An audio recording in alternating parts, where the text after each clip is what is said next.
Welcome to today's spelling at home session.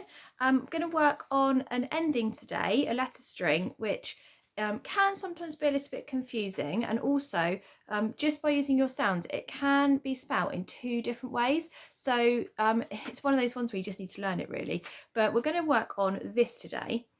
We've got here the trigraph because it's three letters that make one sound. That makes I, and then we've got t. So together this makes ight. Okay, so we're going to work on words that end in ight. Now this is tricky because you also can spell ight like this with the split digraph. Okay, then you've got the ight. Okay, so we're going to focus on words today that are spelt like this. When you're thinking of your words, you might find that you think of words that are spelt this way. For example, kite and bite are spelt like this.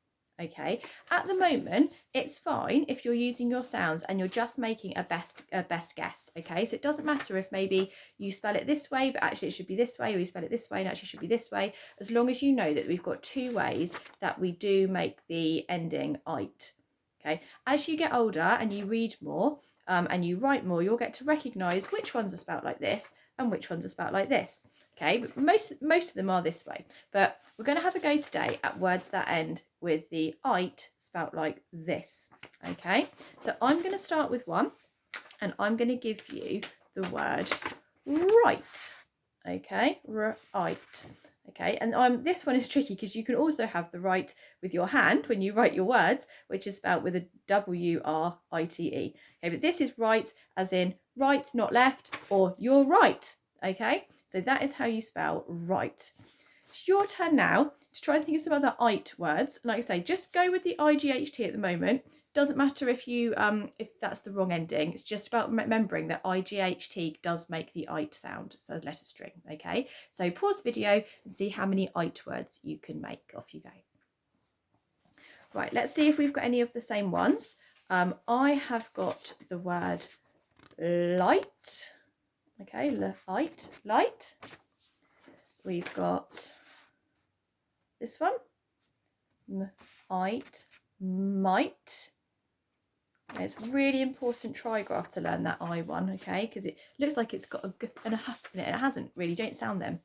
And we've got this one, ight, fight, and we've got this one, ight, night.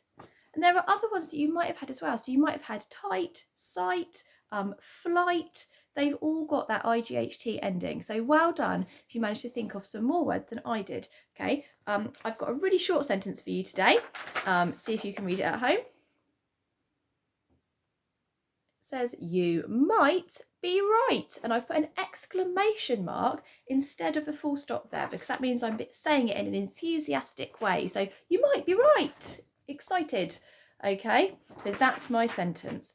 So that's what we have learned today. Okay, so you first of all, when you're reading and you see this, you need to be reading the IGH as one sound, the I sound.